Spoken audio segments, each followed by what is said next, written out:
It's almost time, Art. Biggest surprise of the weekend. One of the football games we're going to talk about. Oh, I want to know more. You're such a tease. All right, Sports Sunday coming up next.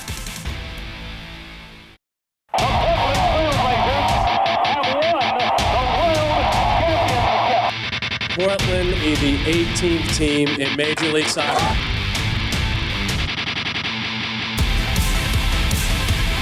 It's the City of Portland's championship. It is great to be home.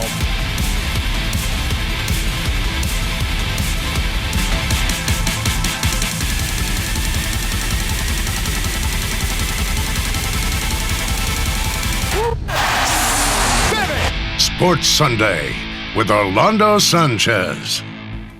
We've got a little Portland history, folks. This is on the sidewalk outside of Lincoln High School. The Simpsons debuted on TV 31 years ago this weekend. Matt Groening, he's an alum. The LA Rams are saying don't! An awful lot tonight. They lost to the Jets. I repeat, they lost to the Jets. Meantime, Seahawks fans will find this one to be excellent. They're in the playoffs. How they got it done against the team without a name.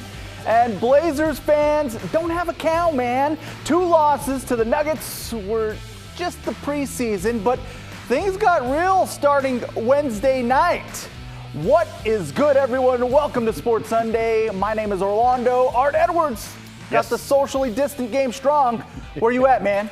I'm in Springfield, Massachusetts, where the Basketball Hall of Fame is.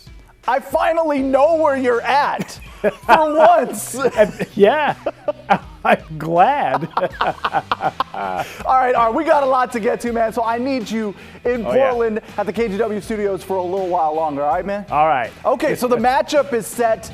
The Oregon Ducks will take on the Iowa State Cyclones in the 2021 Fiesta Bowl. Oregon opens as a 4-point underdog. The Ducks got to the New Year's Six game by beating USC for the Pac-12 championship. It's their second year in a row that the Ducks have won the Pac-12. They've only played 6 games this year, going 4-2 on the season. And they're going to be playing the 10th-ranked Oklahoma State Cyclones. First time the two teams have ever met. Iowa State 8-3 this year. They lost to Oklahoma in the Big 12 championship game. All their losses to ranked teams. The Cyclones have never beaten a Pac-12 team. They are 0-4. The starting quarterbacks have some history. They've played 4 times in high school in Arizona. Iowa State's Brock Purdy won all 4 of those games, and 2 of them are legendary in Arizona high school football. Purdy's team winning 65-63 and 63-60 against Tyler Shuck's team. Mario Cristobal said their rivalry will be a topic of discussion. I know there'll be a lot of noise surrounding that, a lot of attention, which makes it, again, add to the excitement of the game. But by first and foremost, it's important to note that we're playing an excellent football team with a strong culture and tremendous leadership. It's going down Saturday, January 2nd, Glendale, Arizona, 1 p.m. kickoff. So, Art, you got any thoughts about how this game will go down? Man, I don't really know. I haven't seen Iowa State. I can't even get the team right. I haven't seen Iowa State play at all. I didn't see any of the game against Oklahoma over the weekend. So I really have no clue. My question, Art, will be which Oregon Ducks team do we get? Will it be last week's against USC, or the one from the past couple of weeks against Oregon State and Cal that turned the ball over and couldn't tackle? Yeah, well, we need the team that has both offense and defense playing well. I mean, I think the defense played, pretty well against USC. The offense was kind of underwhelming. I mean, some fun kind of plays when they brought Anthony Brown in, but overall, offense wasn't all that great. They need both of them in sync, I think, to be able to really have a chance against Iowa State. 100%, and Iowa State's got the nation's leading rusher, so they've got to be able to slow things down. I agree with you. I think it starts on defense for the Oregon Ducks. All right, Art, that brings us to the 4 teams playing in the college football playoff. A lot of regulars getting invited to the party. It's Alabama, Notre Dame, and the Rose Bowl. Well, kind of. That game's being played in Arlington, Texas. And Clemson takes on Ohio State in Sugar Bowl. Both games, January 1st. The winners meet on January 11th for the national championship. You ready to talk about the NFL, Art? Yeah, let's do it. All right, man. The Seattle Seahawks going to the playoffs, clinching a spot in the postseason for the 9th time in 11 years under head coach Pete Carroll. Seattle hitting the road for a date with the Washington football team. Second quarter, Russell Wilson hooks up with the man from Bend. That's Jacob Hollister. This game wasn't really about the pass attack, though. Wilson with a season-low 121 yards. Well, part of that was because the ground game ate up 181. Carlos Hyde breaking off a 50-yard touchdown, longest run of the season for the Hawks. They were in cruise control, up 20-3. But this is classic Seahawks behavior, where rarely do wins come easy. You know about that, Art. Oh, yeah. Washington scored a dozen in the fourth quarter to make things interesting, but Seattle's defense did enough to hold on for the victory. Final count, 20-15. It's Seattle's 10th win of the season, moves them into first place in the NFC West. So how does star safety Jamal Adams feel about going to the playoffs? Hell yeah! That's a hell of a feeling, man. I'm sorry, I'm not used to this, guys. Forgive me. I know you guys are used to, Seattle, always going to the playoffs. I'm not used to this. I'm used to sending my cars home by this time. And, hey, I'm already packing up, learning where I'm going next. Where's the vacation? When am I seeing family? Sorry to cut you off, brother. I'm just excited, man. So God is good. Let's head to Seattle and check in with Seahawks insider with NBC Sports Northwest, Joe Fann. Joe, your big takeaways from the Seahawks' performance today? Yeah, a win's a win, even an ugly win. You're on the road, you're in the early window. And Washington's a good football team, particularly defensively. I think there's a bit to be concerned about on offense. Only 39 yards in the fourth quarter and a turnover, only 7 points overall in the second half. But defensively, you played very well for most of the game outside of a couple of touchdown drives allowed. And it's good to see your big-time players come up with clutch plays. LJ Collier and Carlos Dunlap with a couple of back-to-back sacks to seal the win. So not one that inspires a ton of confidence, maybe among the fan base, but a big win nonetheless. And this team thrilled to be back in the playoffs, and it sets the table for such a huge matchup next week. Yeah, last year we saw Niners-Seahawks in Week 17, which was essentially an NFC West championship game, and now we get that matchup in Week 16. And there are some results that could change that in Week 17, but for all intents and purposes, this is the game that will decide who wins the division. And the Seahawks have not played well against the Rams in recent years. Last year down in Los Angeles, it was an ugly game on Sunday Night Football. In week 9 or 10, I think it was earlier this year down in Los Angeles. Again, an ugly performance with the Rams winning that game. Now they have the opportunity to beat the Rams at home and claim that number 3 seed, and that's where things are heading right now for the Seahawks, either that 3 or 5, potentially even 6 seed, depending on how things go. But this is the game, and more importantly, you look at the defense has played well for more than a month now. They've also played some offenses that are the worst in football. So now what can you do against the Sean McVay offense that has typically had Pete Carroll's number? That's the big storyline of the week. We're finally going to learn what this defense is all about. Oh, I love it. I can't wait for this game. You and I have been going back and forth on this one, so I'm looking forward to it. I appreciate you as usual. Joe Fann, Seahawks insider with NBC Sports Northwest. Thanks, Joe. Orlando, appreciate you, man. Happy holidays and Merry Christmas to you. Likewise, man. Good stuff. All right, time to go around the NFL, and we're going to drive this thing with Hyundai. The Seahawks have been rattling and battling the Rams for first place in the NFC West. LA hosting the winless Jets. So it was kind of a bye week, right? Yeah. Think again. The Jets scored first in the game on a touchdown pass from Sam Darnold. They built a 17-point lead in the second half. I repeat, they built a 17-point lead in the second half. They managed to hold on for the 23-20 win over the Rams. So the Rams fall to 9-5. The Jets 1-13. But they may have lost their chances for the number 1 pick in the draft. Jacksonville has the same record, but are behind the Jets on the strength of schedule tiebreaker. They can't even lose and win correctly, man. I know it. Oh, my goodness. Yeah. Hey, we're going to head from California to Glendale, Arizona, where the Cardinals hosted the Eagles. Cardinals, they're trying to keep their playoff hopes alive. Big dose of Kyler Murray today for Arizona. He threw for 406 yards. That's a career best, 3 touchdowns. in the Cardinals' 33-26 win over the Eagles. Cards are now 8-6, and they still have a chance for the playoffs. Eagles are just about done with a 4-9 record.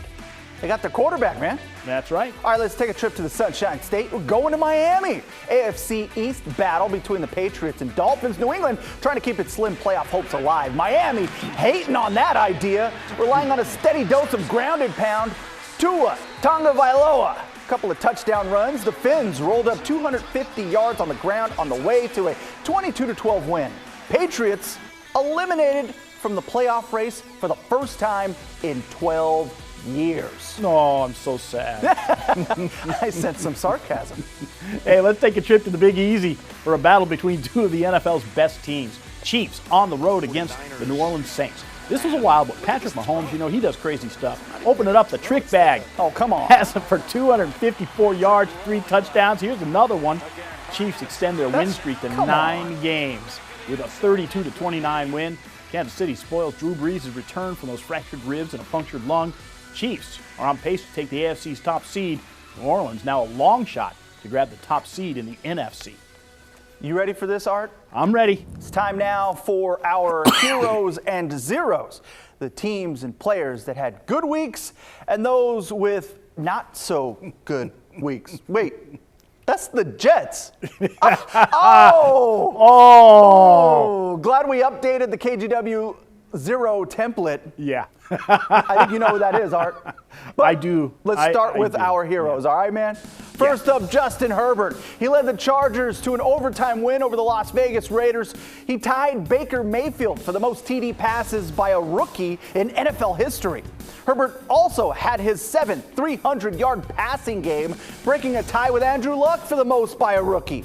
He outdueled Ducks legend Marcus Mariota to get the 30-27 win. Herbert called it an awesome experience to play against one of his heroes. Yeah. Hey, our next hero, the Buffalo Bills. Oh. The Bills, they stomped on the Broncos 48-19 on Saturday and then claimed the AFC East title with that win for the first time since 1995. Bills quarterback Josh Allen, he wasn't even born the last time the Bills won that division. Bills are 11-3 on the season. Look out. Okay, we got to turn to San Francisco quarterback Nick Mullins as our zero. Mullins threw 2 interceptions, lost a fumble in the 49ers' 41-33 loss to the Cowboys, Art. To the Cowboys. Mullins has been playing for the injured Jimmy Garoppolo. San Francisco eliminated from the playoffs. Meanwhile, the Cowboys, who are 5-9, still have a chance to win the NFC East. Man. We got through it, Art. You're 49ers, man. I'm hurting. I'm in pain. I'm just glad he's only the backup, that he's not the starter all the time. Well, you know who else is unhappy?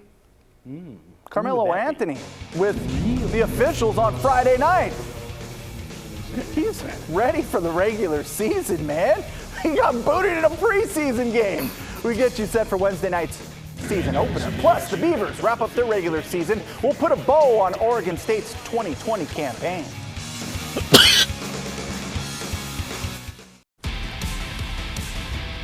Welcome back to Sports Sunday. Rip City, less than 72 hours to go. The 2020-2021 season tips off Wednesday night at the Moda Center. The Blazers putting in some work today at the practice facility. They went 1-3 in the preseason. They want to improve their defense this year, but they struggled to stop the Denver Nuggets in their final 2 preseason games. Gary Trent Jr., he says what happened in the preseason is behind them. Yeah, really just looking ahead, getting better. You know, like I said earlier, watching film, watching everything that we did wrong, you know, that we need to correct, and, you know, take it on the chin and continue to get better every day.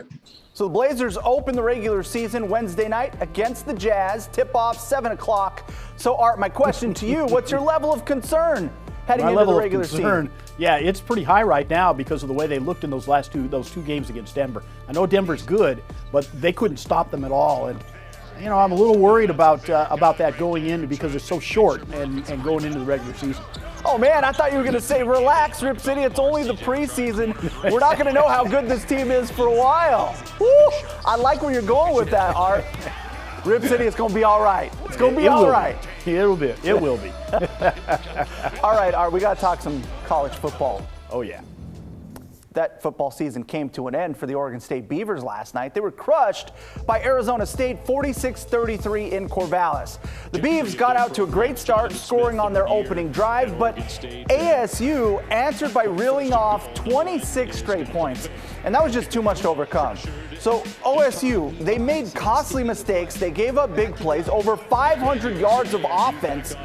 Oregon State ends the season at 2-5. The only Pac-12 team to play that many games. 5 of them were decided by 6 points or less. So Art, how will you remember this year's team? Yeah, unfortunately, like a lot of the teams the last couple of years, they show a lot of grit, a lot of heart, but they're not quite able to get it done. I mean, they gave up way too many big plays, yesterday. They're going to have to be able to figure out if they can solve that to be able to move the next step forward, which is going to be to maybe get to 6 wins. I just thought it was weird to see them get smashed in their final game of the year when all of the other games this season have been relatively close. And that's kind of been the MO, was let's take the next step. Right. Last game aside, a lot to be optimistic on moving forward. I think so. Yeah, no doubt. All right, Art, still to come. It's only been a couple of months since the Tampa Bay Lightning lifted Lord Stanley's Cup. The new season just weeks away. Why the league will look a little bit different.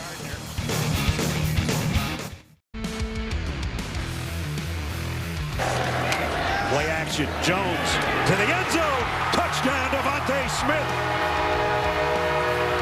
That might seal it, and that might be your Heisman Trophy winner. Oh, he's talking about Alabama quarterback Mac Jones. He helped lead the Crimson Tide to a wild 52-46 win in the SEC title game. Jones is one of the favorites for the Heisman Trophy. Quarterback, the best team in America, makes sense. Makes sense. It's also your Toyota Sunday sizzle. The NHL's 2020-2021 season is now set. The league will go forward with a 56-game season starting January 13th, with the Stanley Cup playoffs wrapping up in July. So here's the big change. For at least this season, there'll be 4 divisions, no conferences, including a North Division that will be made up of the 7 Canadian teams. That gets around a lot of border travel concerns. Teams will only play against their own division until the playoffs get down to the Final 4. Teams that didn't make the playoffs can start training on December 31st. Everyone else starts the first week of January. We'll be right back. Woods closing Welcome back. Dr. Evil, meet your match. Tiger Woods had his own mini-me out on the golf course this weekend. Did you see this, Art? I saw it. It was great. That's his 11-year-old son, Charlie. They teamed up for the PNC Championship, an event that allows pros to team up with their kids or even their parents. The pair shot a 62. I love the fact that they were both rocking the red together. Oh, absolutely. It's so iconic. That was great. Hey, I made it back to Portland. You recognize what's behind me? That's your place. How did you end up in my living room? Man, I was looking. You know what? I've been doing so much traveling. I was looking for snacks, but all I could find were some sunflower seeds. Man, we got to do better than that. Come on. Help me out. All right, we got to go. Plays of the Week is up next.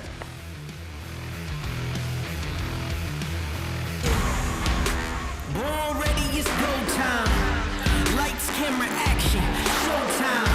The heart of a champion, my opponents hate it. The throne is for the taking. So gotta have faith in him to be able to get a bucket here, and he does. And a foul! Top the basket for Monty Scott. On 3rd and 3. And he'll run to that left side, bounced it outside and walks in. They just cannot stop Jack Colletto. Smith tries to win it for the Bearcats. And he does. It's time to take over. This was the other eyes on the trophy. Boy, I thought I told you. This a wake-up call. No call for your Folgers. Salute the soldiers who win this thing for the long haul. We put it. And the #1 player in the world is